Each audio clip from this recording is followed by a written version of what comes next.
Assalamualaikum warahmatullahi wabarakatuh.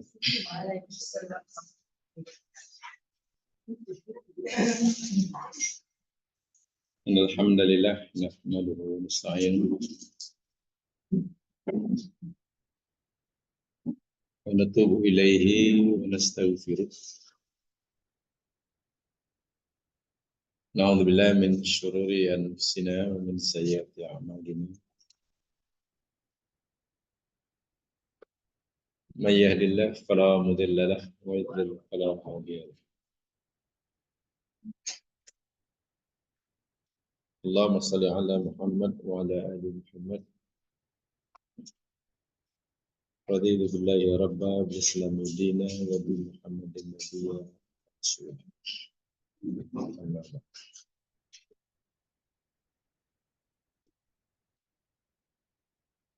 Alhamdulillah, kita panjatkan kesyukuran kepada Allah SWT. Kita masih diberi peluang dan kesempatan untuk menunaikan kalam sekaligus mengurangi bebanan sebelum kita dijemput dan dipanggil olehnya untuk berjumpa dengannya.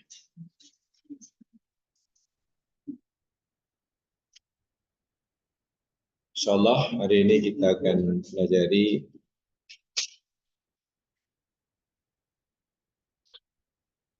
nota yang telah saya berikan terakhir,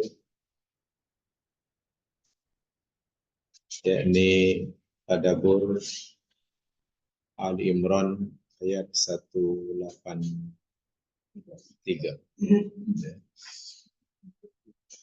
Tengok dalam nota Ali Imran 183. Hasbunallah wa ni'mal wakil.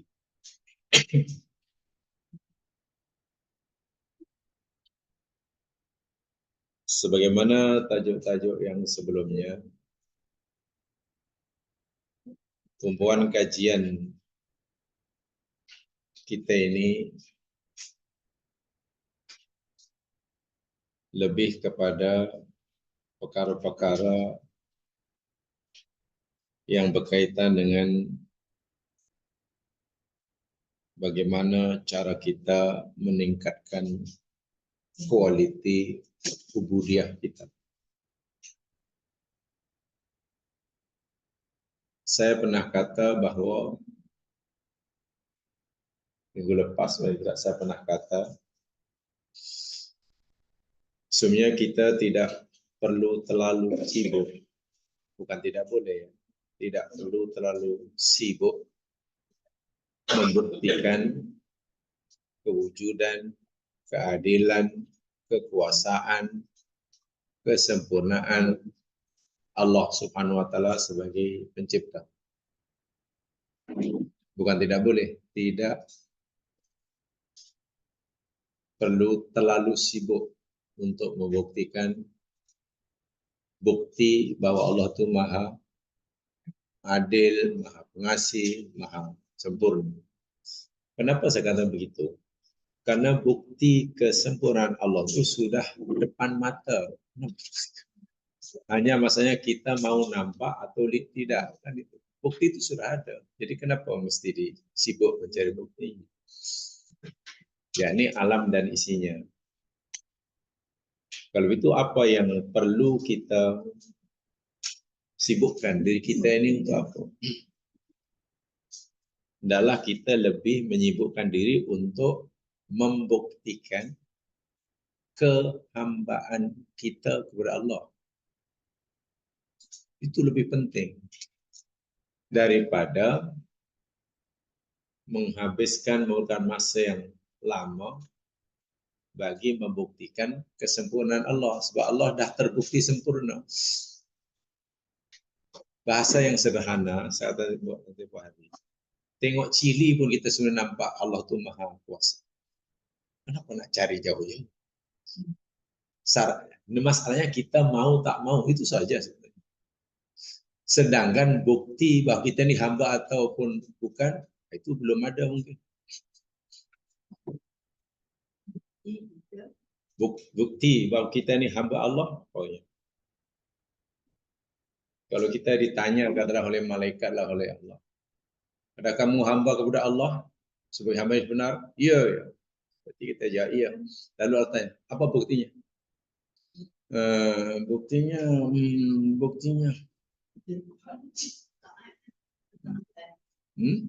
Ketaatan pun kadang masih terpaksa.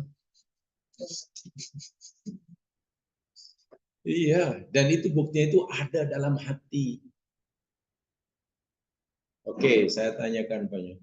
Adakah bila orang itu sanggup berperang di jalan Allah, musuh orang kafir, hingga tewas, terbunuh, yang dalam bahasa syariah disebut orang mati syahid, adakah orang yang itu telah membuktikan yang dia hamba Allah yang sebenarnya Allah akan terima?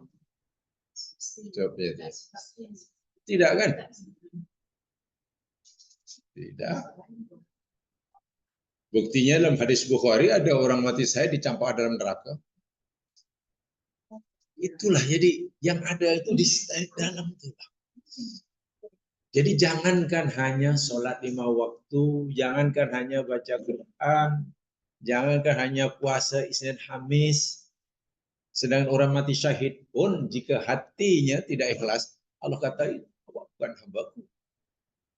Dicampak dalam neraka.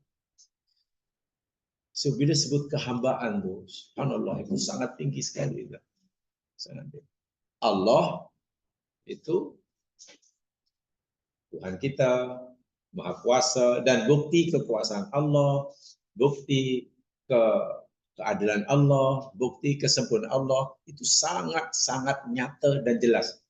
Saya kata hari kemana saja mata kita madang, di situ sebenarnya ada bukti kuasa Allah. Sebab itu Quran kata, maksudnya kita nak atau tak nak. Sehingga Quran kata, afala tatafakkarun, afala filu. Itu kan maknanya menunjukkan bahwa bukti kekuasaan Allah itu depan mata kita. Kita tidak perlu mencari-cari. Hanya yang perlu kita cari dan perlu tunjukkan bukti kehambaan kita kepada Allah. Itu macam mana? Ya, buktinya kita sudah ikut yang disuruh. Allah kata belum. Itu orang mati syahid aku campak dalam neraka. Buktinya aku dah baca Quran dan alim Quran. Allah kata tidak, itu Qari'ul Quran aku campak dalam neraka. Dan Bukhari kan.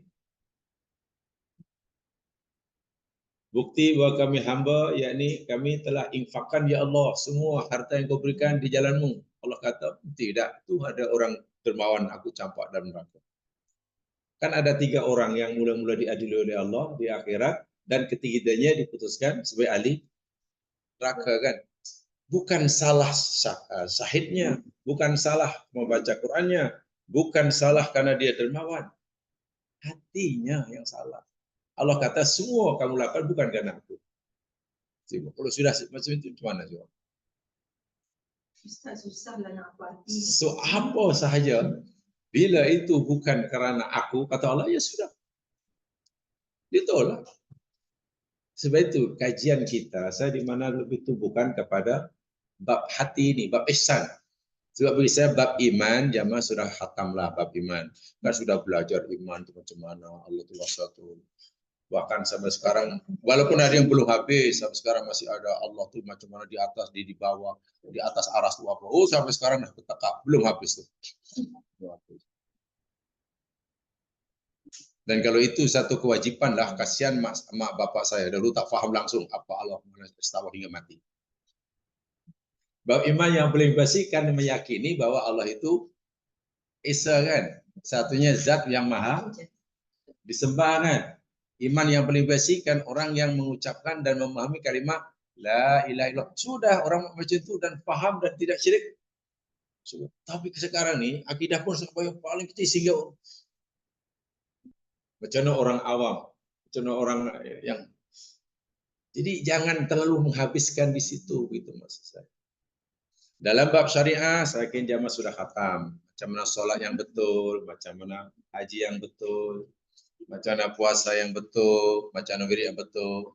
Saya ingat sudah khatam lah. Macam mana umrah yang betul. Walaupun umrah itu sebenarnya ibadah paling sederhana, itu pun kursusnya 16 siri. Kadang saya pelik juga.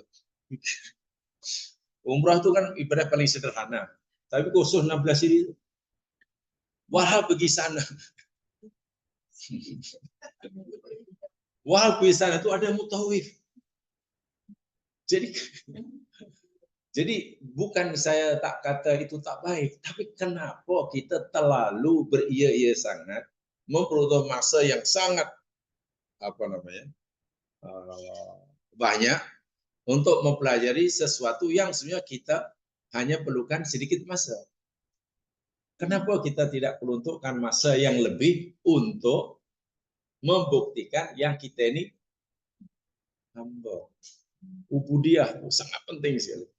Sangat-sangat penting.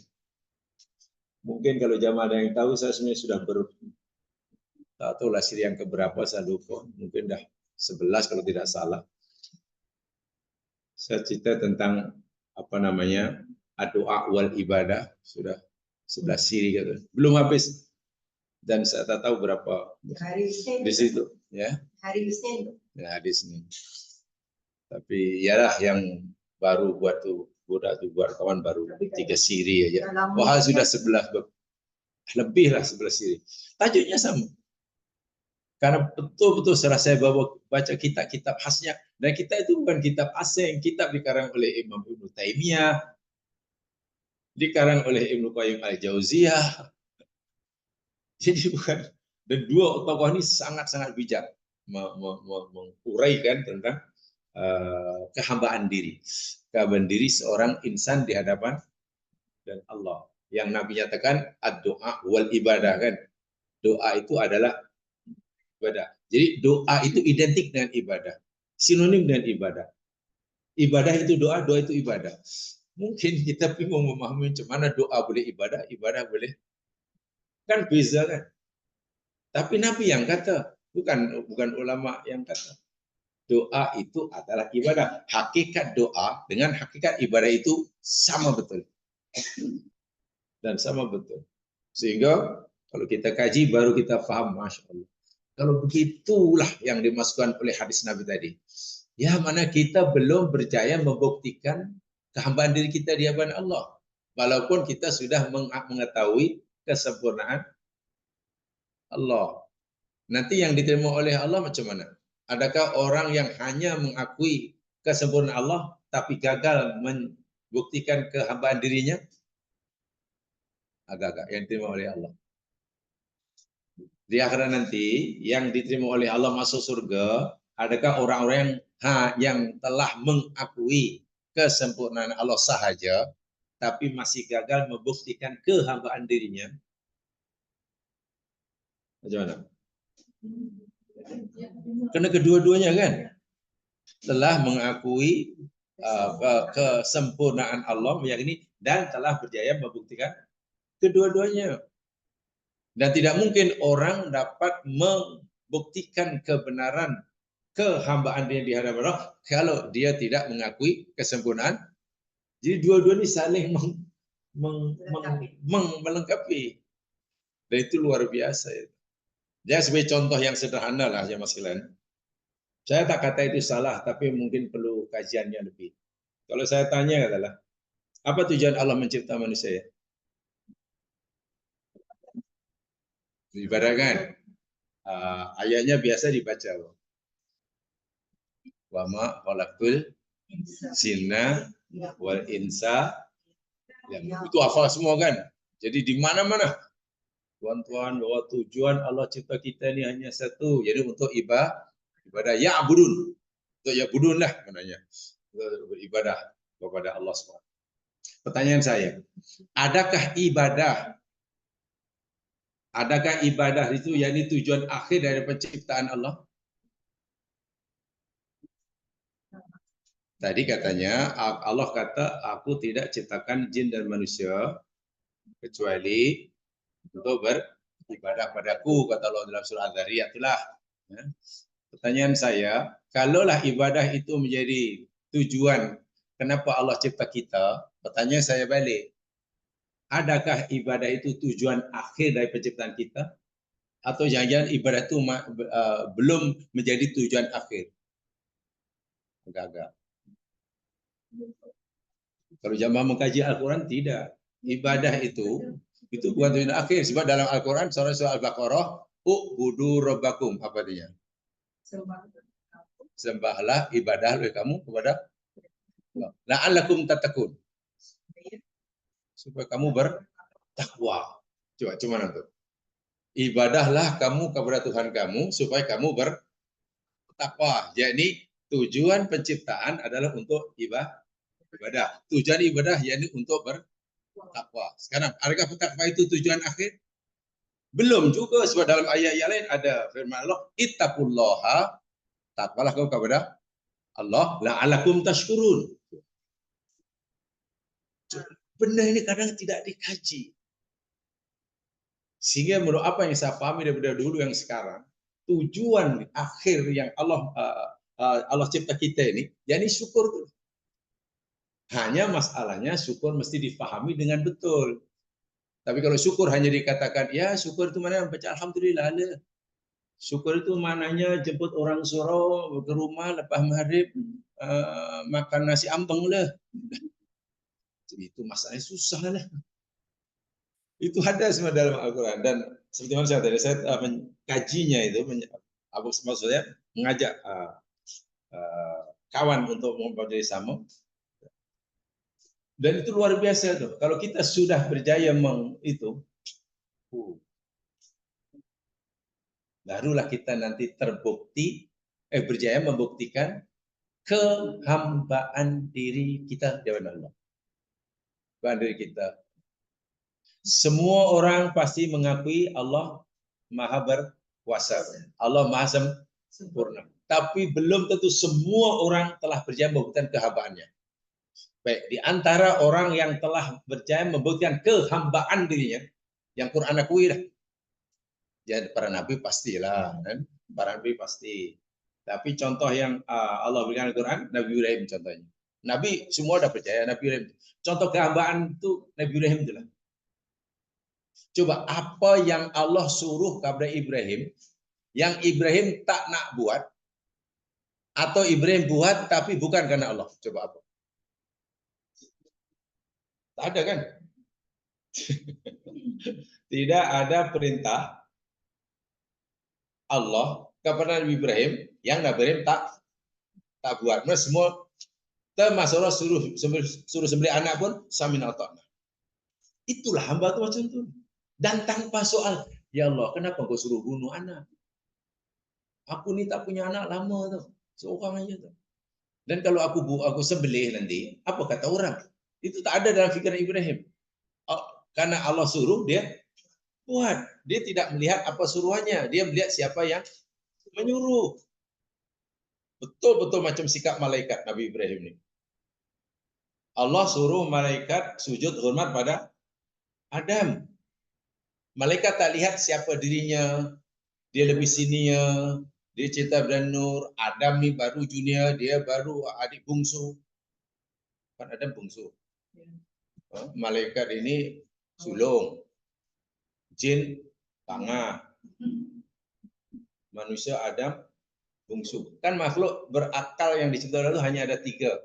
Jadi yang bungsu Adam kan. Jadi kalau daripada segi seniority malaikat lebih senior. Dari segi bahan penciptaannya malaikat lebih berbanding Adam lah, lebih tinggi lah Nur kan. Tapi ketika Allah kata malaikat hormat pada Adam, siapa yang tahu? Dia tak fikir aku ni senior kan. Itulah namanya hamba tu. Tapi coba setan, iblis. Iblis kamu hormat? Hormat.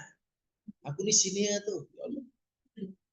Aku ni berapi tu. Jadi dia melihat perintahnya, bukan melihat siapa yang menyuruh. Nah itu bukan hamba. Hamba itu bila ada suruhan tidak melihat suruhannya, tapi lebih fokus pada siapa yang suruh. Oh yang suruh Allah, sudah. So itu Nabi Ibrahim sembelih juga itu anak. Dan ia lakukan itu bukan terpaksa. Ia lakukan itu semata-mata karena itulah hamba. Kalau kita sudah begitu, maknanya sudah sempurna lah hamba. Tapi kadang-kadang masih beda. Pilih-pilih. Nak perintah pun pilih-pilih. Rasa-rasa untung atau tak untung. Kalau menguntungkan, oke lah. Kalau tidak, ya. Ini larangan tinggal. Iyalah memang larangan itu memang dosa. Tapi ya untuk zakat ini saya belum boleh buat lah. Hamba ke apa ke benda tu? Itu namanya ham, bukan hamba. Itu namanya ham. Namanya ham, bukan. Iya, ya Mas sekalian. Dan bagi saya aspek agama dari aspek inilah yang perlu diketahui. Betul, terus terang. Saya ingat sudah tak tahu. 13 ke 14 kali saya lupa. Di tempat lain lah. Khas untuk itu saja. Tapi diberi tajuk doa dalam ibadah. Bahwa asal daripada mulanya tujuan penciptaan. Itu semua dalam Quran. Jadi kalau kita susun Al-Quran, ayat pertama, wa ma khalaqtul jinna wal insa illa, ya betul kan?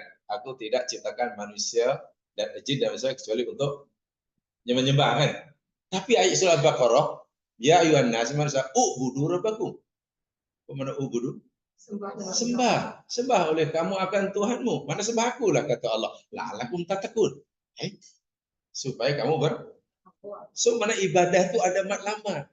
Ibadah alatnya.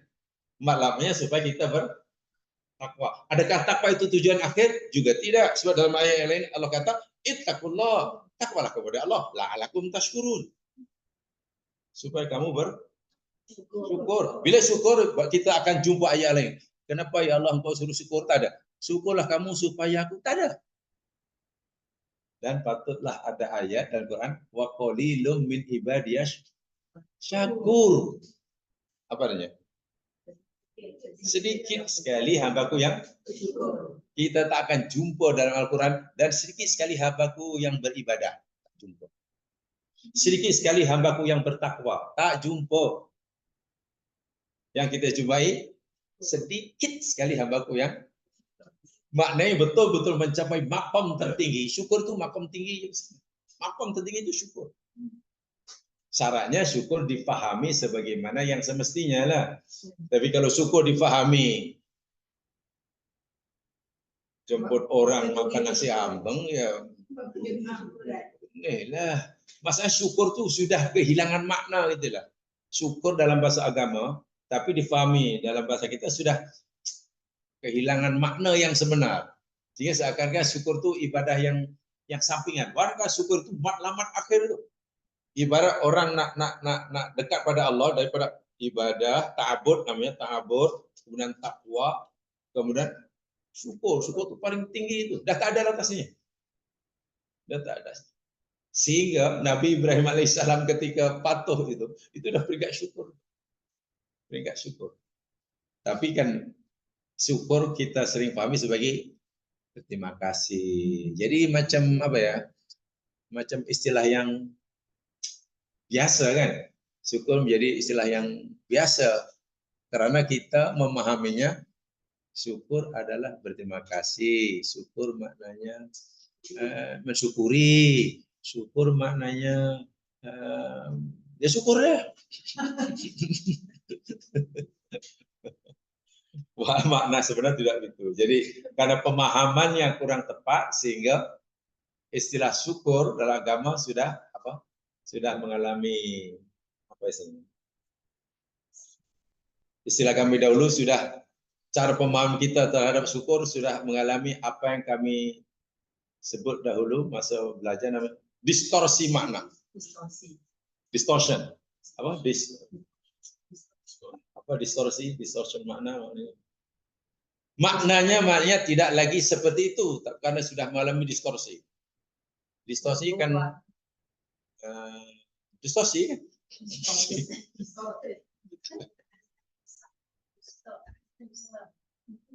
Distortion. Itu kan bukan macam itu. Katalah kalau ada di sungai kan, tepi sungai kemudian ada banjir, kan tepinya tuh terhakis sedikit sehingga mungkin pokok turun. Satu di antaranya. Itu. Termasuklah yang kita nak pelajari ini jamaah sekalian, lagi sekali nanti tumpuan kajian kita yakni lebih kepada aspek hati, aspek ubudiyah, aspek apa yang patut ada dalam diri kita di hadapan Allah. Gitulah. Karena kita sudah meyakini Allah ini maha sempurna, maha adil, maha kuasa. Ya, Asmaul Husna lah. Asmaul Husna. Itu udah jelas dah. Tinggal adakah kita ini telah berjaya membuktikan diri kita ini sebagai hamba Allah yang sebenar.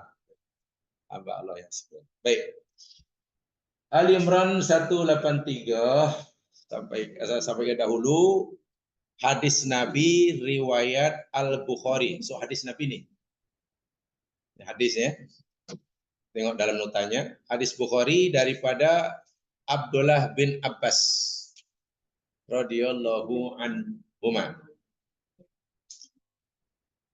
Ibnu Abbas berkata, Rasul SAW berkata, hasbunallah wa ni'mal wakil.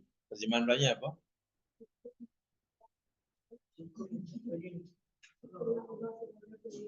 Cukuplah, yalah, cukuplah Allah sebagai lindung. Atau yang hasbuna itu tak ada lah, hasbun itu menambahkan yang mencukupi kami, gitu lah. Kan hasbuna. Contoh, baituna apa mana baituna? Rumah kami. Abuna, bapa kami. Takkan, bapalah kami. Takkan itu. Rumahlah kami. Macam Piramli punya bahasa. Jadi hasbun itu menaknya yang mencukupi. Yang mencukupi kami adalah Allah. Dan Allah itu nikmal wakil. Sebaik-baik yang menjaga, melindungi, memelihara, dan yang semakna dengannya. Baik, ucapan ini hasbunallah wa ni'mal wakil dijamaskan diucapkan oleh dua nabi Allah yang mendapat gelaran Khalil. Dua nabi Allah yang mendapat gelaran Khalil.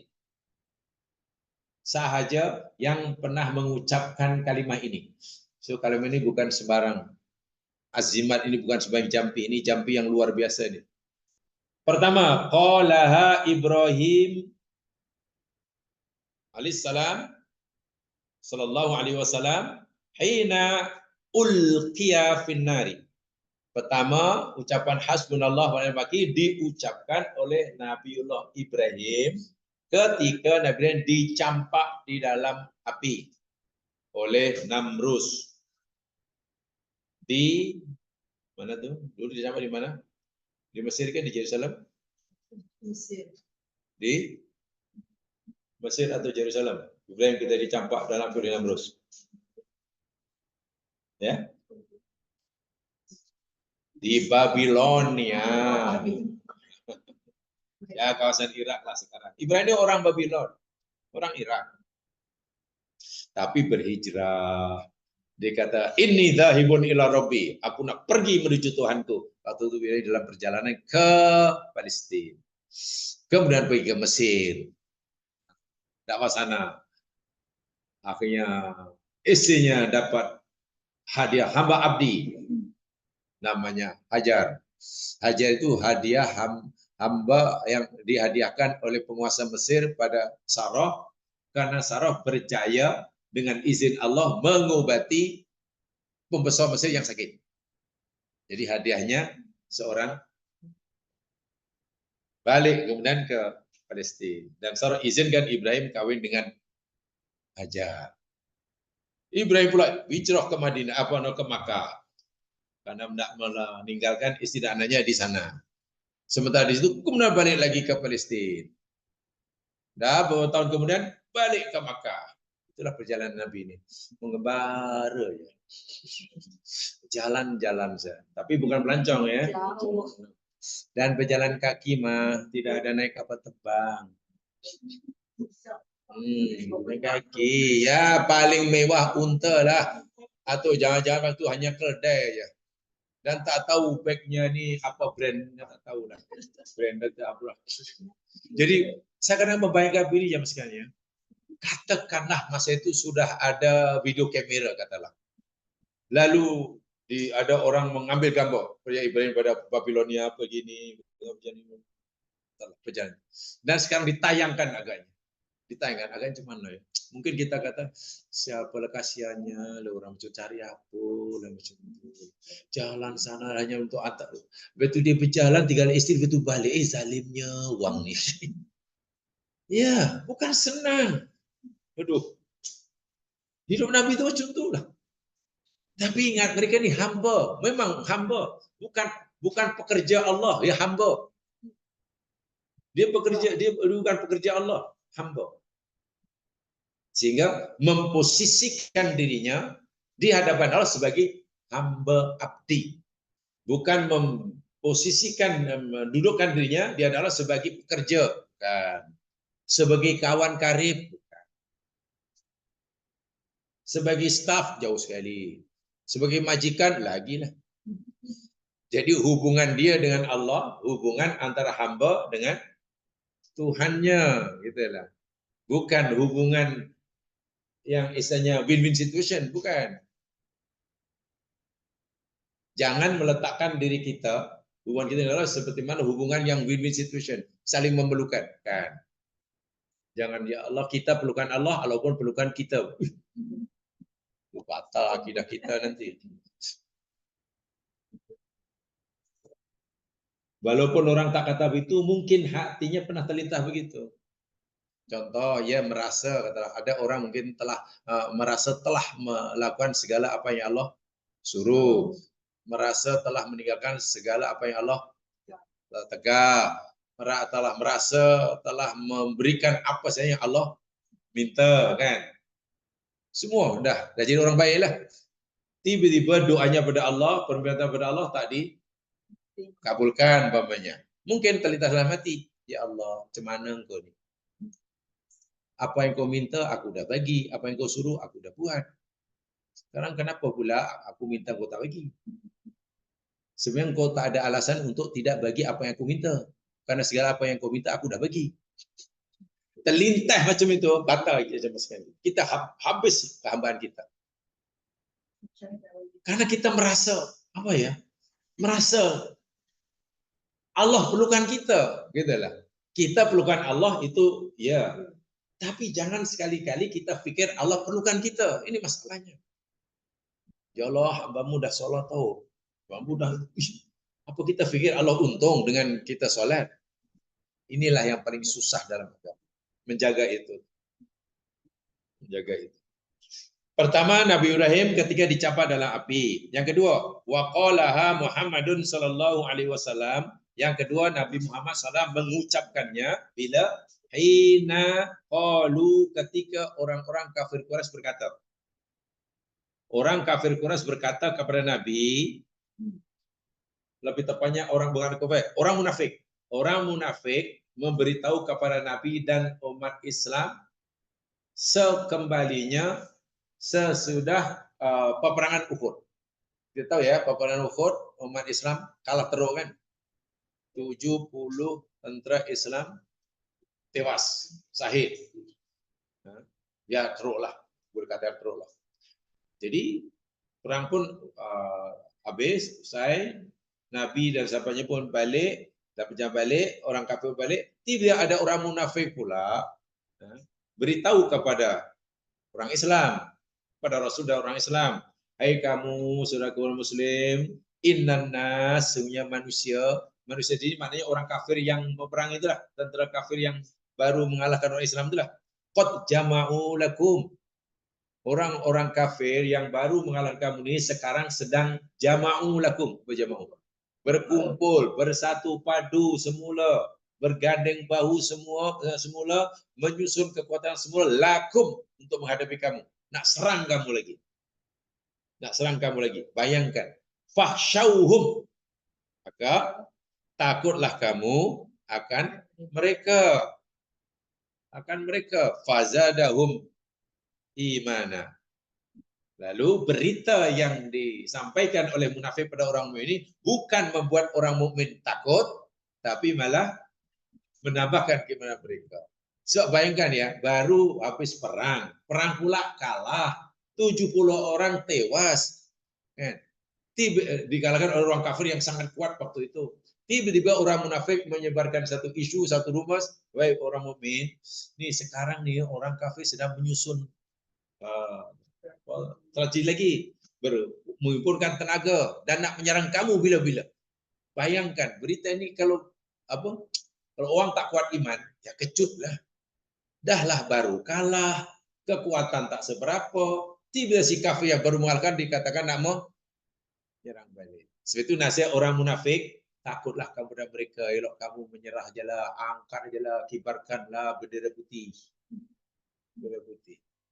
Rupanya orang mukmin bukannya takut dengan berita ini, sebenarnya berita ini malah menyebabkan iman mereka bertambah waqalu.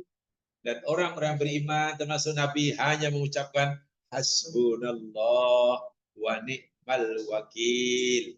Dua Nabi yang mengucap. Ini azimat yang luar biasa. Ini yang kita nak kupas. Hasbunallah wa ni'mal wakil. Ucapan orang kafir, orang munafik kepada Nabi, pada orang Islam, qalu innan nasa qad jamu tadi, jamaah beliau dalam Al-Qur'an. Itu ada dalam Al-Qur'an ya. Yakni dalam surah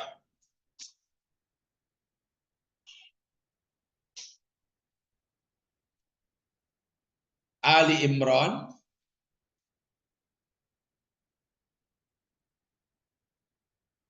yang sedang kita pelajari ini.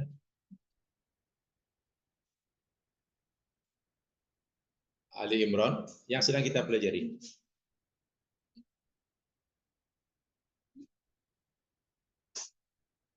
Ayat 173. Ya, yang sedang kita pelajari. Alladzina qala lahumun nasu innan nasa qad jama'u lakum fakhshawhum fazadahum imana wa qalu hasbunallah wa ni'mal wakil. Ya. Tuh, yang sedang kita pelajari ini. Jadi apa? Saya katakan dua nabi sahaja yang pernah mengucapkan ayat ini ataupun ya kalimat ini. Pertama Nabiullah Ibrahim semasa dicampak dalam api. Keduanya Nabi Muhammad SAW semasa diberitakan kepada baginda bahwa orang-orang kafir yang baru mengalahkan mereka tengah menyusun strategi, tengah menghimpun tentera kekuatan untuk menyerang semula orang-orang Islam. Ketika orang Islam baru saja kalah dan tentu kekuatannya tak adalah yang dari segi logiknya ya sepatutnya orang Islam takut, tapi dia malah menambahkan keimanan mereka.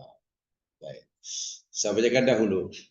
Kemudian riwayat selepasnya sama. Wa fi riwayatin lahu dan dari dalam riwayat disampaikan oleh Bukhari, Ani bin Abbas juga radhiyallahu anhuma, qala kana akhiru qauli Ibrahim sallallahu alaihi wasallam adalah akhir ucapan Nabiullah Ibrahim hina ulqiya finnari ketika ia dicampakkan di dalam api, hasbunallah wa ni'mal wakil. Hasbunallah wa ni'mal wakil. Penjelasannya ini sebelum kita silap kembali saya katakan ya, menyebut Nabi Muhammad adalah kekasih Allah, Nabi Muhammad Habibullah itu sebenarnya kurang tepat. Muhammad Habibullah itu kurang tepat. Kurang tinggi gitulah. Ibaratnya contoh ya. Kalau seorang katalah dapat darjah kebajikan tun, lalu kita panggil Datuk, itu oke tak oke? Tak, dia tun. Tapi kita panggil orang panggil Datuk. Itu menghormati atau kurang menghormati? Kurang kan? Dia sudah tinggi dah, tun apa tapi dipanggil Dato. Itu kurang menghormati. Sekarang kalau orang katalah tak dapat tun tapi dipanggil tun, itu menghormati ataupun menghina? itu analogi dia. Itu analogi dia. Jadi kalau pada manusia pun macam tu. Orang itu dapat gelaran paling tinggi. Tapi kita panggil yang rendah. Itu mana tak menghormati lah. Kurang hormat. Sebenarnya orang itu sebenarnya tak dapat apa-apa pingat pun. Tapi kemana kita panggil tun. Dan bahkan di majelis resmi pun kita persilakan sekarang kami sekarang yang berbagai tun untuk mereka. Kata cengang orang. Itu bukan menghormati, itu menghina kan. Itu analogi dia lah. Nah, kepada Nabi demikian juga. Kalau kita beri gelaran pada Nabi, melebihi daripada yang selayaknya yang Allah berikan, itu apa namanya? Menghina ataupun menghormati? Memberikan gelaran pada Nabi, melebihi daripada yang berhak Nabi. Menghina tadi kan? Menghina itu. Tapi kalau memberikan gelaran pada Nabi, kurang dari yang selayaknya, apa namanya itu? Memberi gelar pada Nabi kurang daripada yang sepatutnya. Sepatutnya tun, panggil Datuk. Itu tak hormat kan? Nah, itulah. Jadi jangan berikan gelaran pada Nabi Muhammad SAW ya, melebihi daripada apa yang Allah berikan. Itu namanya menghina. Tapi juga jangan beri gelaran kepada Nabi kurang daripada apa yang Allah berikan. Itu tidak hormat. Saya itu kalau kita bagi katalah gelar pada Nabi umpamanya lah, kita bagi gelar pada Nabi apa namanya? Habibullah namanya. Muhammad itu adalah Habibullah. Mana kekasih? Itu rendah itu. Kurang tepat. Karena Nabi, gelar Nabi lebih tinggi daripada sekadar Habibullah. Gelar Nabi ini Khalilullah, macam Nabi Ibrahim. Khalilullah itu gelaran tertinggi bagi seorang hamba. Khalilullah. Nah, sekarang kita bagi Nabi Muhammad SAW gelaran yang lebih tinggi daripada Khalilullah. Sedangkan Allah pun hanya berikan gelaran hanya Khalilullah. Tapi kita pegang tinggi banyak. Macam mana namanya?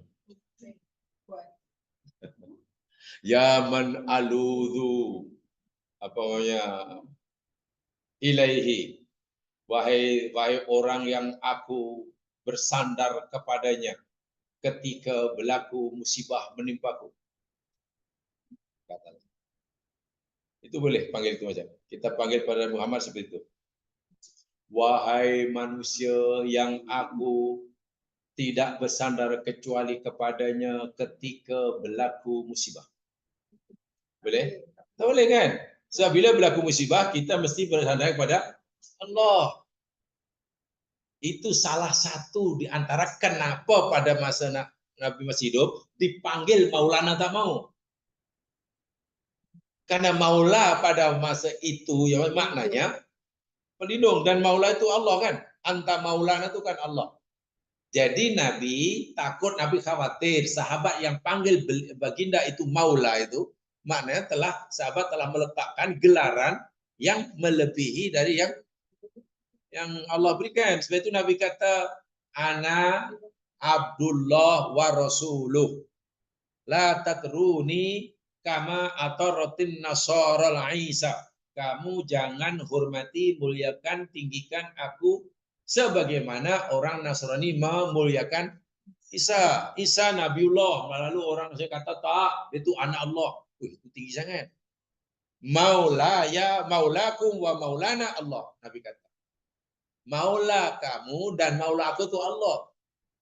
Jadi kalau kamu kata maulana itu tujukan pada Allah, jangan kepada.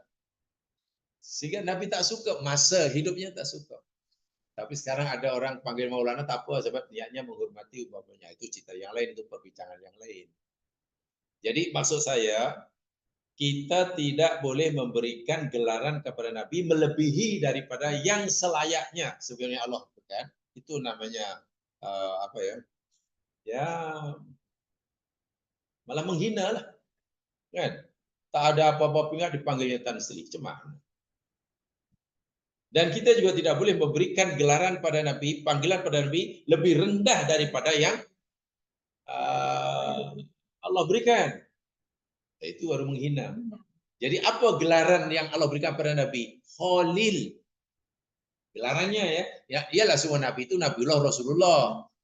Gelarannya Khalil. Dan hanya ada dua sahaja dalam agama kita ini, Nabi Allah, Nabi-Nabi Allah atau Rasulullah yang dapat gelaran Khalil. Satu Nabi Ibrahim, dua Nabi Muhammad Sallallahu Alaihi Wasallam. Ini ayat hadisnya, saya bacakan. Saya bacakan penjelasannya.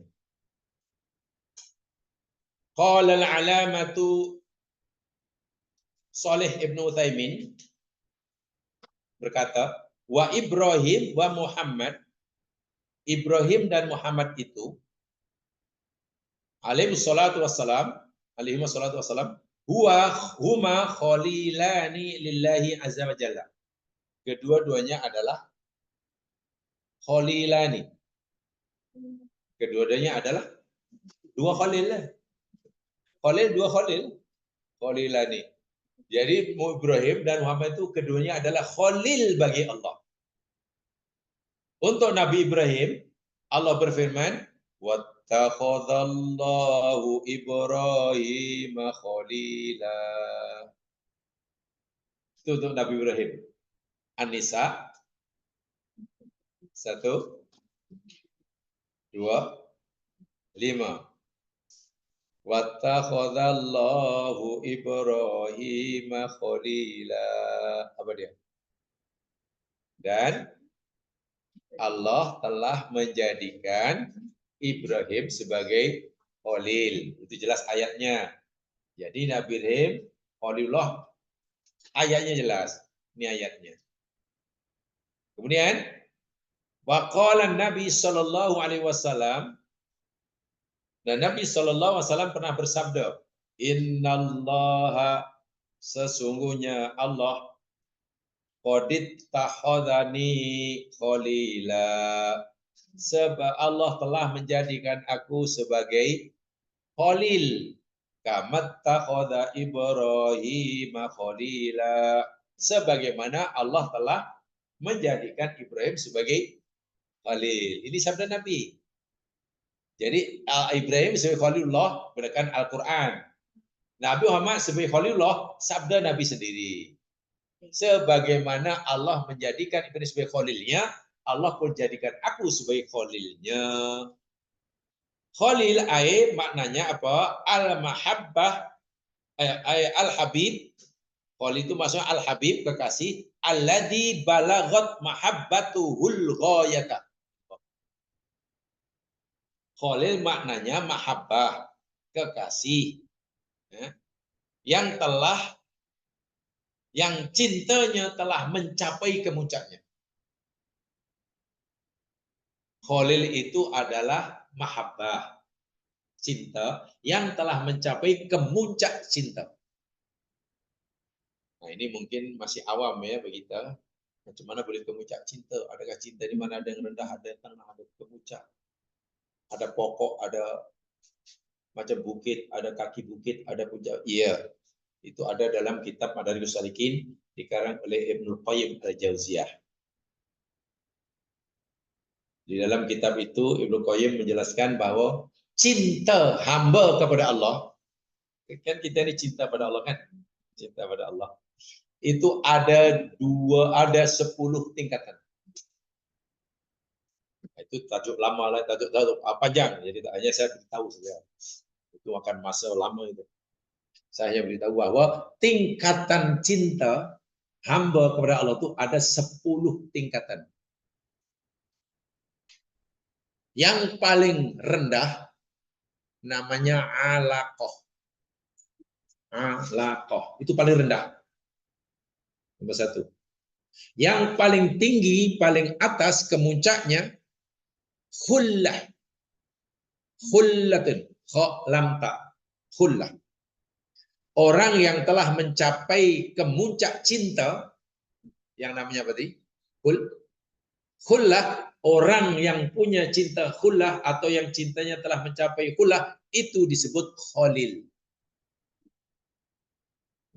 So khalil itu maknanya manusia atau hamba yang tingkat cintanya pada Allah sudah sampai ke muncaknya, paling atas.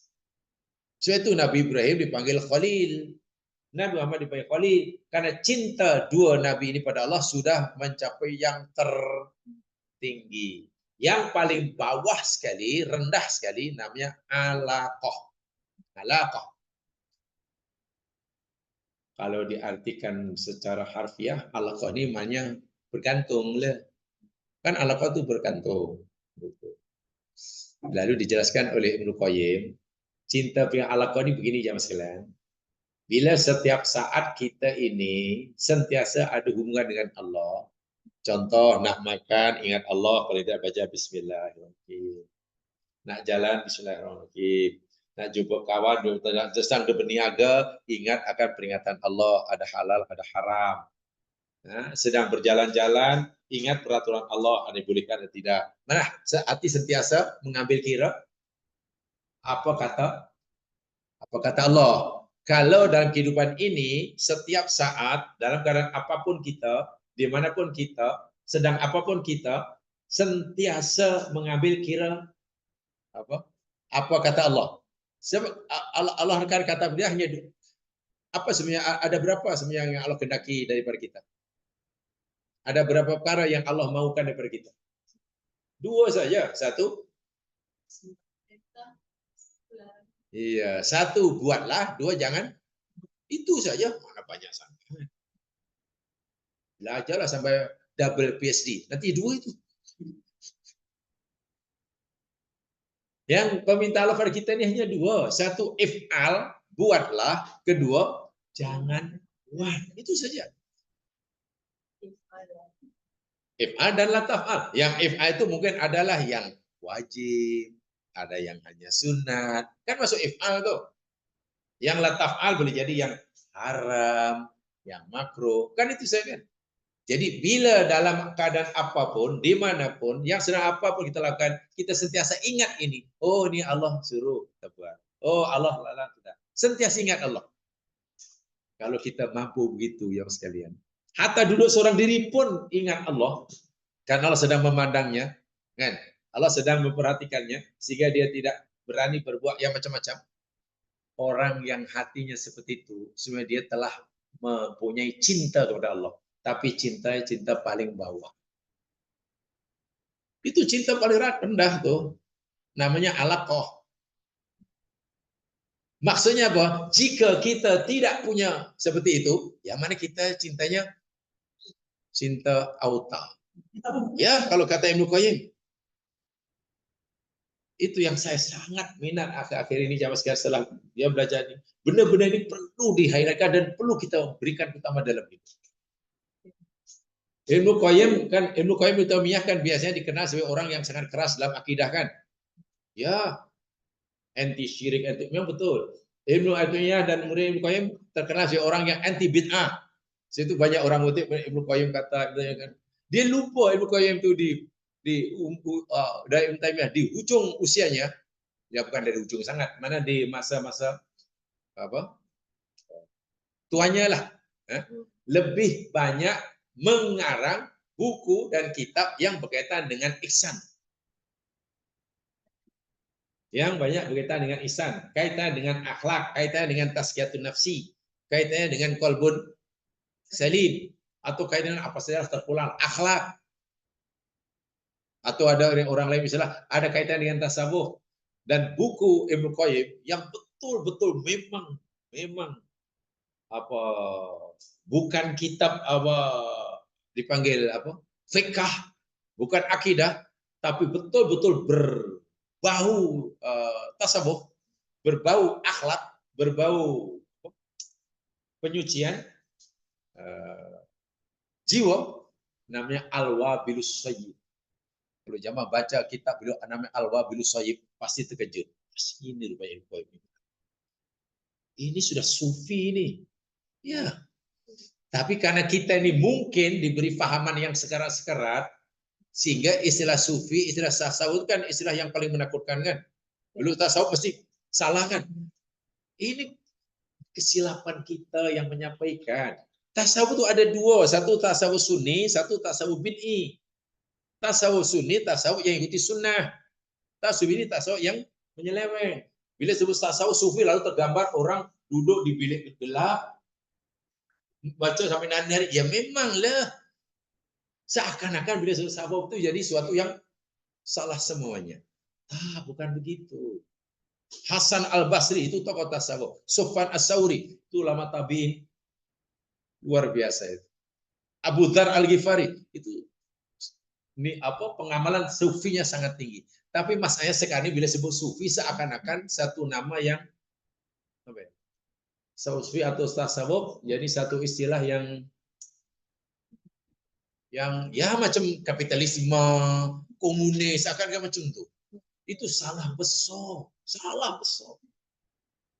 Dan alasannya tasawuf ini tidak ada pada zaman Nabi. Iya, kalimat itu tidak ada, tapi fikih zaman Nabi pun tidak ada. Istilah fikih zaman Nabi ada tak ada? Tak ada. Ulumul tafsir, tapi bahan fikih pada zaman Nabi ada. Bahannya sudah ada, tapi istilah ilmu tasawuf itu tak. Cari dalam hadis yang paling maudhu sekalipun, bukan paling sahih ya. Kita tak akan temukan petang ini Nabi akan menyampaikan bab akidah. Tak ada. Malam ini Nabi akan menyampaikan bab syariah. Tak jumpa. Sebab Nabi menyampaikan ketiga-tiga itu, iman, Islam, ihsan itu serentak. Bila Nabi bicara tentang hati umpamanya. Coba saya bagi satu contoh ya Mas kan. La yu'minu ahadukum. Tidak beriman seseorang kamu. Apabila ia tidur dalam keadaan kenyang, wajiranu ja'i, sana jirannya kelaparan. Apa yang jamaah faham dari hadis sahih ini? Nabi sedang mengajar apa nih? Tak iman seorang kamu aku beriman. Iya Rasul, tidak. Kamu termasuk orang tidak beriman, kamu tidur dalam keadaan kenyang, sementara jiran kamu. Nabi mengajar apa nih? Ihsan nih. Itulah aspek tasawufnya tuh di situ itulah. Jadi itu mesti ditekankan tentang kepedulian kepada sesama tuh. Iya ya, rupanya saya ini tak boleh kenyang seorang. Dia mesti itu bukan mudah, jangan mungkin orang alim pun yang banyak hafal hadis pun mungkin belum mampu melakukannya tuh. Kan memang tinggi sekali ajaran yang Nabi itu. Itu belum lagi yang macam-macam ya. Makanya yu'minu billahi wal yawmil akhir fayaqul khairan aw liyasmut. Siapa yang benar-benar iman pada Allah dan hari akhirat, hendaklah ia bercakap yang baik. Kalau tak boleh cakap baik, diam. Rasa-rasa dah ada modal untuk cakap baik, cakap lagi. Rasa ada kehabisan modal untuk cakap baik, diam lagi. Coba, mampu kita melakukan. Ini kaitannya bukan bab akidah. Bukan, ini bukan kaitan dengan syariah, ini kaitan dengan ihsan. Kaitannya dengan tengoklah. Tengok sekarang orang cakap. Kadang-kadang sekarang ini kalau orang rajin cakap, baik cakap, lagi bagus. Gimana? Maka ikut Nabi ingat. Kalau kamu betul-betul iman, pastikan yang keluar dari mulut kamu itu yang baik. Kalau rasa-rasa dah kehabisan stok baik, diam. Umar lagi dasar memahaminya. Man kathura kalamuhu kathura khotuhu. Siapa yang banyak cakap, maknanya kemudian besar akan banyak salahnya. Waman kathura khotuhu kathura dzambuhu. Dan siapa yang banyak salahnya, maka pasti akan banyak dosanya. Waman kathura dzambuhu, dan siapa yang banyak dosanya, nerakalah paling layak baginya. Itu Umar itu bicara tentang apa itu? Itu bukan bab akidah itu.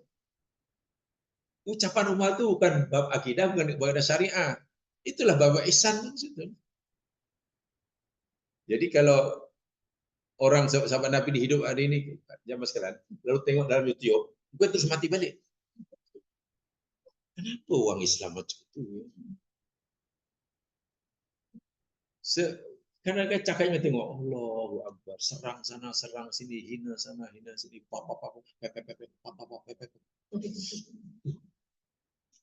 ngeri. Apatah lagi bila tiba-tiba bab tasawuf, bab sufi, bab ihsan sudah dianggap tidak ada dalam Islam. Saya termasuk tidak setuju sama sekali. Salah itu, menghilangkan. Kan Islam itu ada iman, ada Islam, ada ihsan, itulah yang dimaksudkan aspek akhlak, tazkiyatun nafsi, istilah terpulang. Mau kata ihsan silakan, mau kata akhlak sila, mau kata apa namanya tazkiyatun nafsi tak ada masalah. Nak kata qalbun salim dipersilakan, tafadhol. Nak kata itu dari aspek apa tasawuf terpulang. Jangan gaduh dengan istilah. Tapi kadang-kadang orang gaduhnya pada istilahnya. Oke lah, kalau tak nak awak tak nak menggunakan kalimat akhlak, ya guna ihsan. Tak apa. Kalau tak nak gunakan ihsan, gunakan tasawuf nafsi, sila. Tapi kadang-kadang gaduhnya dalam masalah istilah, bukan pada pengisian. Pengisian. Ini yang perlu ya, yang perlu. Jadi Khalil itu orang yang sudah punya apa? Tingkat cintanya apa? Baik, ada 10 ya kata Ibnu Qayyim. Ada 10. Paling bawah sini namanya alaqah. Alaqah. Atas namanya kullah. Jika cinta adalah maratibul hub, tingkatan cinta. Orang yang telah mempunyai sifat cinta kullah namanya boleh. Yang makna asal kullah itu daripada baru berkullah. Rootnya apa? Kullah. Root. Kata dasar, huruf dasar. 3 huruf. Khalla. Huruf 3 huruf ya, tak ada 2. Kha, lam. Makna asal kosong. Kosong maknanya apa?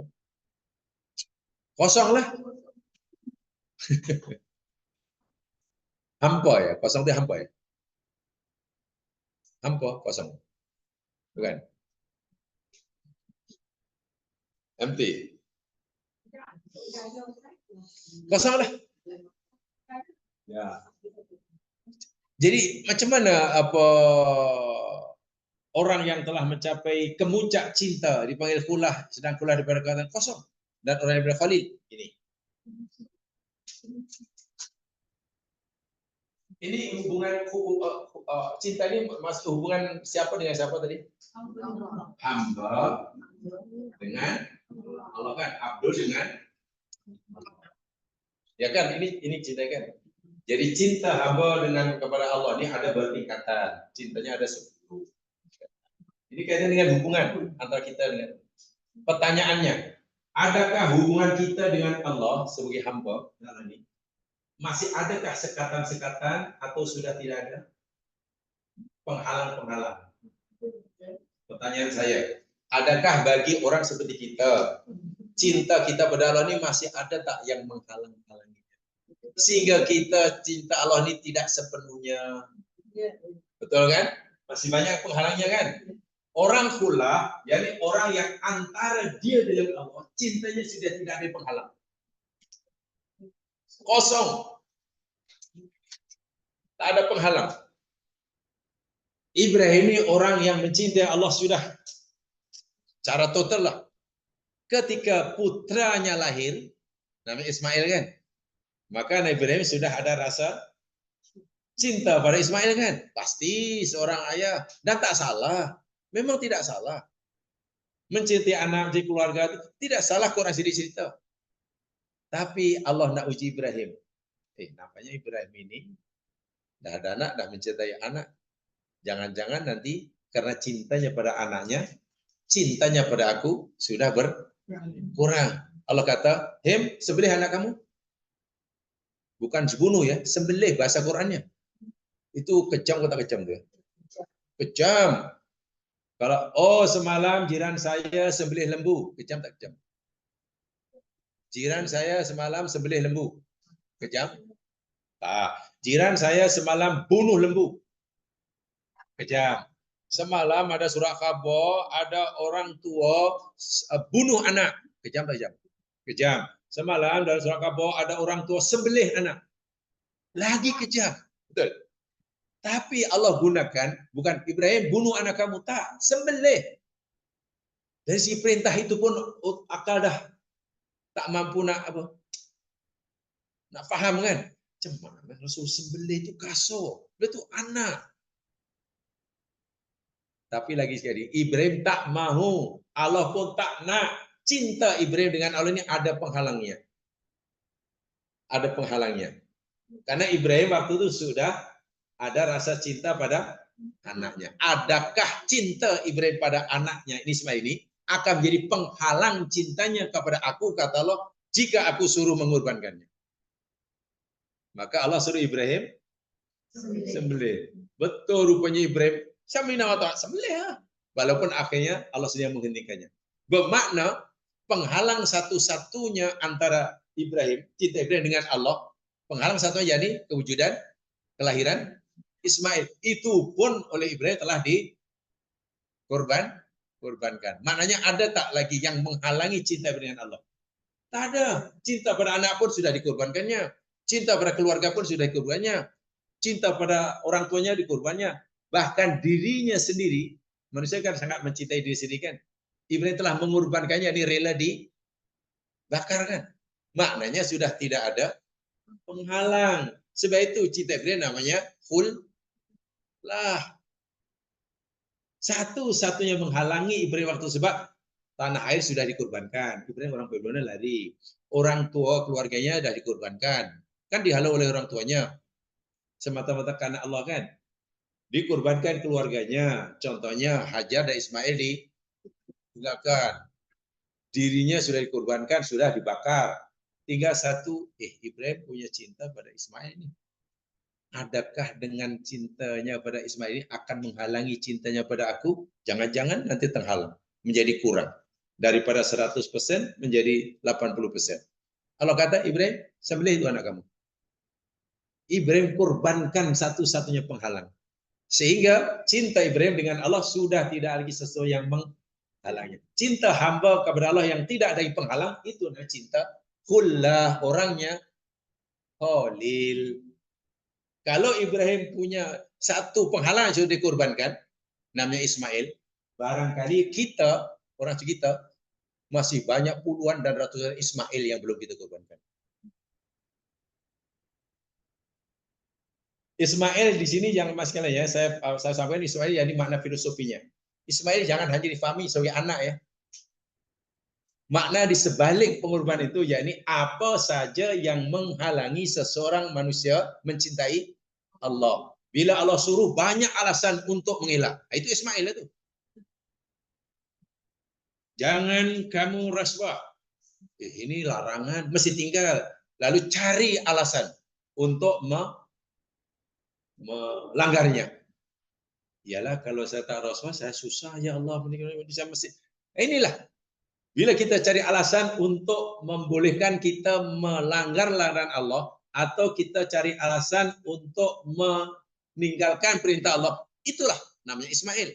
Jadi Ismail ini boleh jadi anak, boleh jadi keinginan, boleh jadi pekerjaan, boleh jadi career, boleh jadi penampilan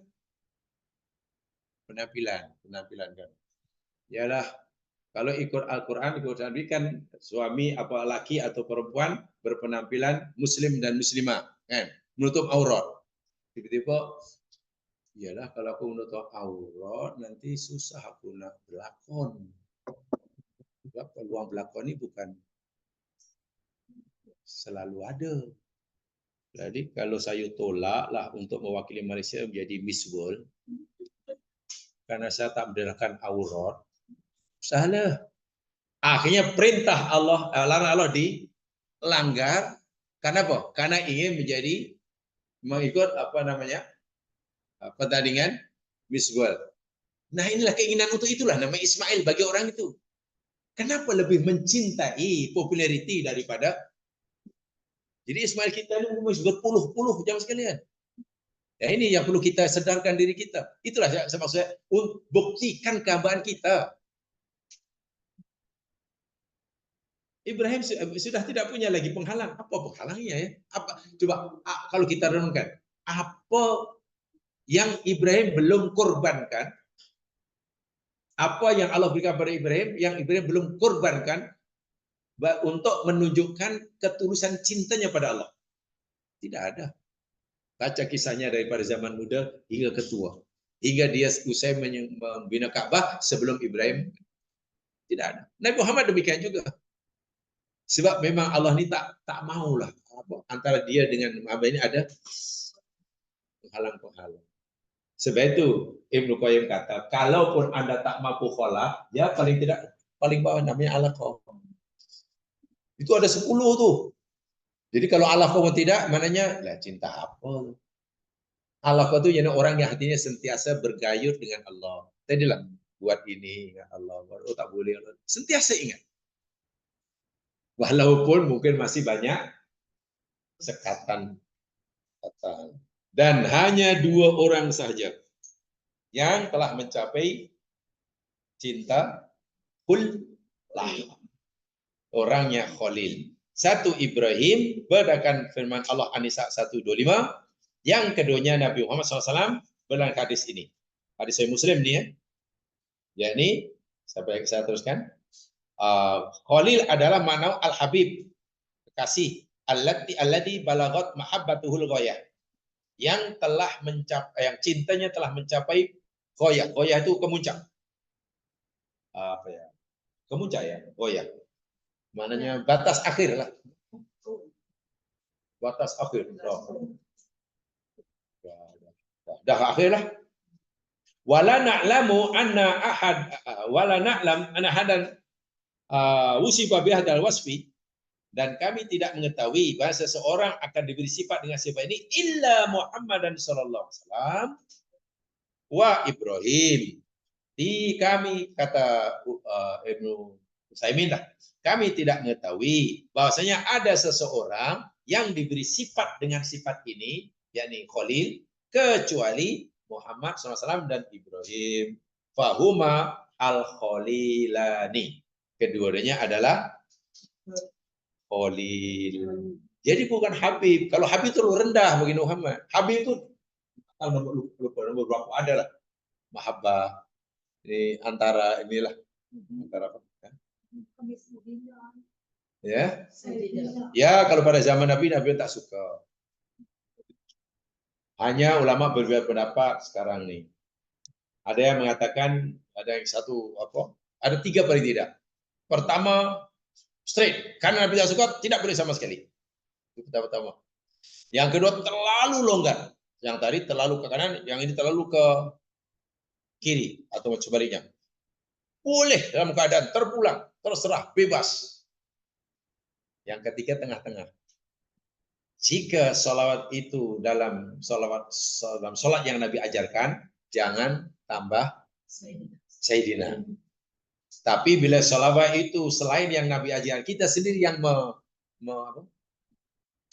menyusunnya lah. Katalah umpamanya saya menyebut dahulu Nabi Muhammad sallallahu alaihi wasallam, kata orang Rasulullah sallallahu alaihi wasallam nusalli wa nusallimu ala sayyidina Muhammad, itu boleh. Kalau bukan salawat yang ajarkan oleh ada yang berpendapat. Jadi ada 3 itu kalau sekarang. Kalau ada yang tak boleh sama sekali, ada yang bebas sama sekali, ada yang pilih. You nak baca dalam solat ke di luar solat? You nak baca dalam solawat yang Nabi ajar ke atau yang solawat yang lain?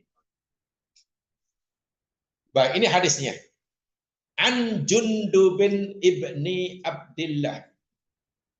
Daripada sahabat Jundub bin Abdullah radhiyallahu anhu, sami'atun nabiyya sallallahu alaihi wasallam, aku pernah mendengar Nabi sallallahu alaihi wasallam qabla ayyamuta, sebelum baginda meninggal.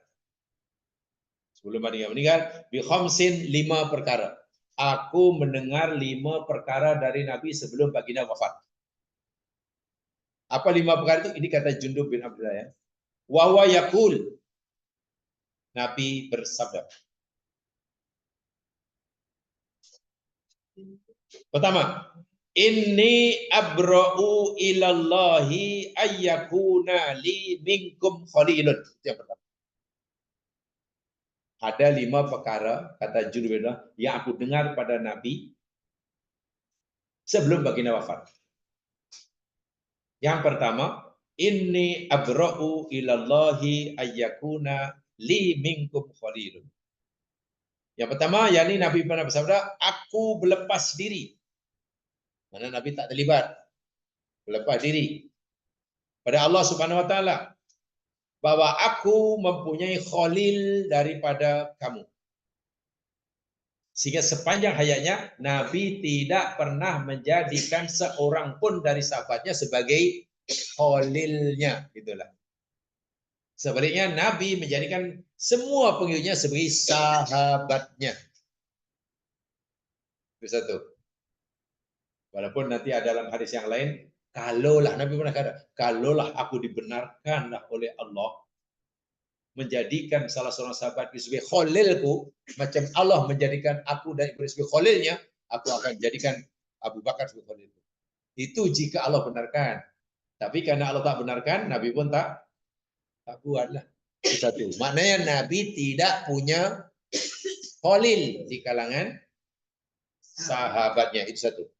Yang kedua, fa innallaha ta'ala qad ittakhadani khalilan. Yang kedua, sesungguhnya Allah Subhanahu wa taala telah menjadikan aku sebagai khalilnya. Di mana hadis? Betul, Nabi itu khalilullah. Maknanya, bila sebut khalilullah, tingkat cinta Nabi kepada Allah sudah tingkat yang tertinggi.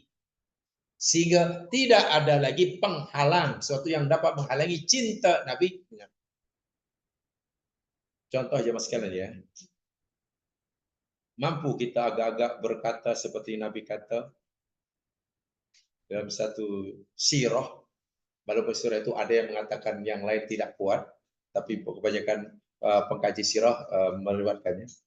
Ketika Nabi hijrah ke Taif, kan, sepeninggalan Abu Thalib dan Khadijah Al-Kubra, orang Makkah makin kuat menentang Nabi. Nabi merasa terancam lah, bukan agamanya saya tapi jiwanya. Hijrah ke Taif, niat berdakwah dengan harapan menggunung agar-agar mudah-mudahan Taif ini, orang Taif beriman kan. Sesampai di Taif, lain yang diharap, lain yang didapat. Orang Taif bukan mau mendengar dakwah Nabi, malah dihalaunya Nabi kan. Dihalau, balik batu, Nabi cedera. Nabi pun pergi ya, balik. Dan berehatlah di sebuah kebun, bersandar itu.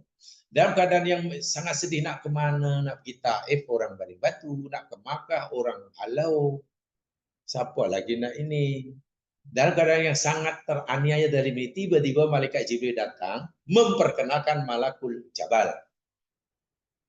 Muhammad, aku diutus oleh Allah, aku kenal kamu, ini seorang malaikat penjaga bukit. Malakul Jabal itu malaikat penjaga gunung. Lalu Allah izinkan pada kamu untuk kamu minta apa saja pada Malakul Jabal dan dia akan lakukan.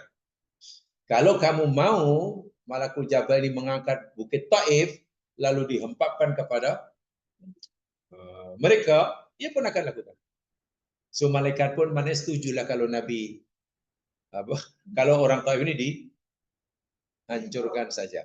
Jadi dalam keadaan yang sangat teraniaya lemah itu, tiba-tiba ada malaikat diutus oleh Allah nih, bukan malaikat suka-suka. Diutus Allah untuk menawarkan khidmat percuma. Baik, kalau kita jadi nabi, tawaran malaikat itu diterima atau tidak? Saya yakin malaikat belum habis tawaran pun sudah, yuk. Kalau malaikat belum habis akal. Tapi Nabi, oh tidak, jangan, aku tidak minta itu. Allah hanya benarkan kan, ya Allah benarkan, tapi aku tak minta. Jangan. Bahkan aku mengharapkan manalah tahu nanti keluar daripada tulang-tulang rusuk mereka ini orang yang mengisahkan Allah. Mungkin untuk nenek abab mereka sekarang kufur, tapi anak tahulah nanti bulan depan, tahun depan punya anak dan anaknya jadi orang mukmin. Sebab kalau dibinasakan sekarang, nih orang tua mereka ini dah tak akan berdurian. Mana dah pupus lah kan. Jadi dah hilang. Jadi okeylah mungkin mereka sekarang jahat tapi manalah tahu anak cucunya, kalau tidak anaknya cucunya, kalau cucunya di sini. Jangan salah. Satu. Itu Nabi mengajar iman atau mengajar Islam atau mengajar ihsan? Nabi mengajar tasawuf atau bukan? Itulah tasawuf. Ya, itu aja aspek tasawuf itu gitulah. Itu tasawuf sunni.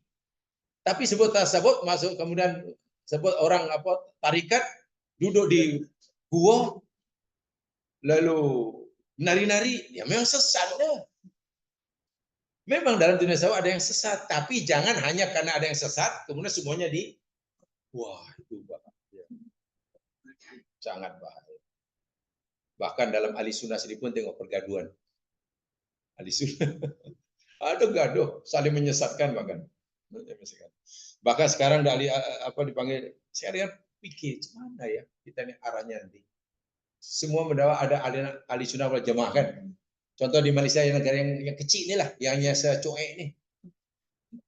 Umat Islam pada ahli sunnah, semua ahli sunnah jamaah, tapi itu ahli sunnah wal jamaah A dengan ahli sunnah jamaah B. Bergaduh nih.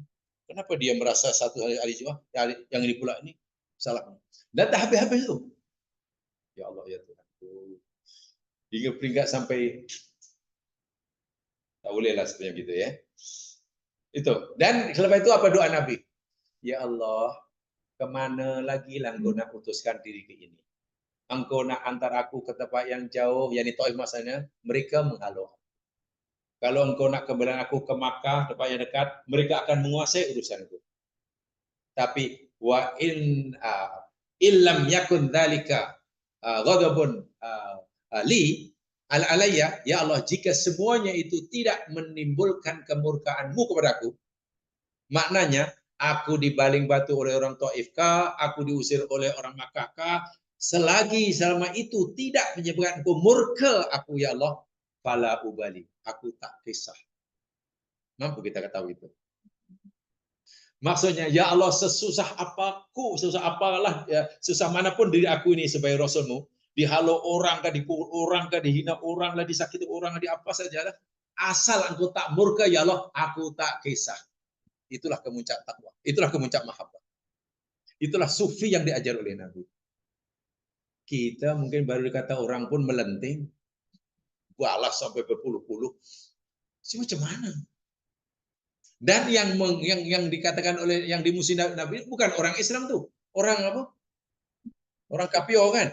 Orang kafir yang Allah izinkan apa? Bila Nabi nak pun mereka akan tapi Nabi tidak membalasnya dengan keburukan kan? Nabi diberi izin oleh Allah kalau mau dibunuh, dibinasakan aja. Tapi Nabi jangan. Mana tahu nanti cicitnya jadi Pak Kiai. Mana tahu nanti cucunya jadi tuh imam. Jadi Nabi ini mengajar, dan itu tasawuf, membalas keburukan dengan itulah sufi. Itulah ajaran tasawuf sunni. Lebih tinggi lagi Nabi kata, ya Allah, apa saya berlaku pada diriku ini, selagi engkau tak murka, aku tak kisah. Masya Allah. Mau senang kah, mau susah kah, mau lawa kah, mau tak lawa kah, lepas orang tebak ke mukanya, setelah operasi pula dibuka mukanya dah lain pula. Dulu bukan lawa, sekarang jadi ya Allah, tak kisah mukaku sekarang seperti ya Allah, asal engkau tak marah, tak kisah ya Allah, la ubali. Itu bukan orang yang, belum tentu orang yang kuat, yang rajin salat. Orang salat pun mungkin tak mampu itu. Inilah Rasulullah. Ya, sudah sangat apa ya? Tinggi sekali. Beliau kata, Allah telah menjadikan aku khalil. Kama takhadha Ibrahim khalila, sebagaimana Allah telah menjadikan Ibrahim sebagai khalil.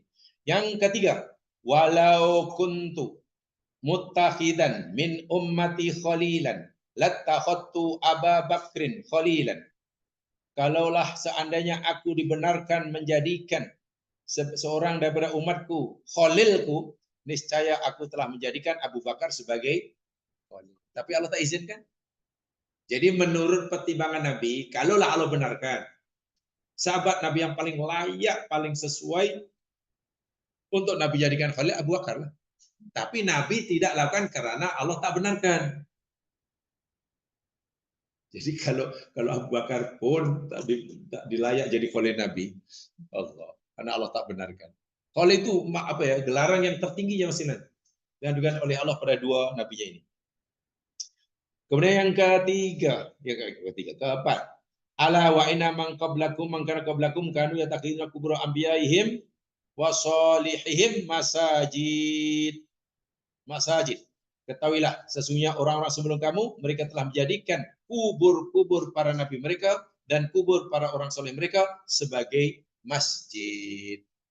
Itu yang diberitakan oleh Nabi. Dahulu orang sebelum kamu ini suka sangat menjadikan kubur para nabi, kubur para orang sebagai tempat ibadah. Lalu Nabi kata, ala ketahuilah, fala tattakhidul kuburo masajid. Janganlah kamu menjadikan kubur-kubur sebagai masjid, mana kubur sebagai tempat ibadah. Jadi kalau nak zikir, kalau nak iktikaf di masjid bukan di kubur.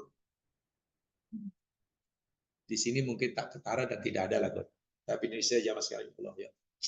Tak percaya ya, pergi aja lah. Apa kalau Ramadan? Kalau Ramadan zaman sekarang, kubur-kubur yang dipercaya oleh orang Indonesia sebagai kubur wali lah. Kan ada istilah wali songo, wali songo. Wali ini sebenarnya bukan wali sebenarnya kita pahami.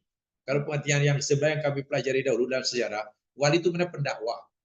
Orang-orang yang bertanggung jawab mendakwahkan Islam kepada orang Hindu Buddha di Jawa. Jadi pendakwah agama kan Jawa hanya kan agama Hindu. 100% loh. Tidak ada yang Muslim. Yang memperkenalkan Islam ini orang-orang inilah. Jadi orang yang menyampaikan Islam di tengah Hindu itu orang yang dianggap berjasa itu diberi gelaran wali. Bukan wali yang kita fahami boleh menghilang, bukan. Semuanya ada 9. Bila seorang meninggal akan musyawarat dan melantik seorang sebagai pengganti. Jadi kalau saya salah 3 kali. 3 kali wali 9. Ada mula-mula EJK lah, macam EJK lah. Apa? EJK. Siapa yang bertanggung jawab berdakwah pada orang Hindu di tanah Jawa. Di Surabaya siapa, di tengah apa siapa. Oh, semua dah ada. 9 ada. Bila meninggal seorang, musyawarah lagi. Lantik seorang lagi untuk cukupkan menggantikan yang meninggal itu. 9 lagi. Jadi 3 kali 9. 9 dan terus. Jadi bukan wali yang kita kenal. Wali itu pendakwah. Dan memang orang alim dan jasanya besar. Terlepas daripada kekurangannya, jasa dia besar. Tanpa ni jasa orang ini, sampai sekarang Jawa pasti Hindu semuanya. Ya. Dan tidak mudah ya mengislamkan orang Hindu. Macam mana tuh? Jadi wali itu jasanya mengislamkan orang kafir. Itu wali dahulu. Tapi sekarang yang kurang paham, minta maaf mungkin kurang paham atau macam mana, yang kepada ini, setengah di Indonesia pun ada pendapat-pendapat yang bukan mengislamkan orang kafir, tapi mengkafirkan orang Islam. Sikit-sikit kafir, bisa pendapat dia kafir. Allahu Akbar. Nak menyerang orang yang sana takbir, Allahu Akbar. Yang sana pun subhanallah. Tak huru hara. Orang dahulu dakwahnya mengislamkan orang kafir. Sekarang sesetengah orang Islam mengkafirkan orang. Itu sunnah Nabi ke sunnah apa? Kenapa macam tak begitu nyata tapi tak di Nabi kata kamu jangan jadikan kubur sebagai masjid. Ini anhakum dzalik. Aku. Jadi ini hadis berkaitan dengan tadi. Saya katakan hanya ada 2 nabi saja yang layak dipanggil Khalilullah. Satu Nabi Ibrahim berdasarkan An-Nisa 125. Keduanya Nabi Muhammad SAW berdasarkan hadis Muslim. Itu saja. Dan Khalil orang yang cintanya sudah puncak namanya khullah. Khullah itu maknanya kosong. Sehingga antara cinta hamba dengan Allah tidak lagi yang ada menghalanginya. Cinta dirinya sudah dikorbankan. Cinta pada keluarganya sudah dikorbankan. Cinta pada orang tua dikorbankan. Cinta pada anak sudah dikorbankan.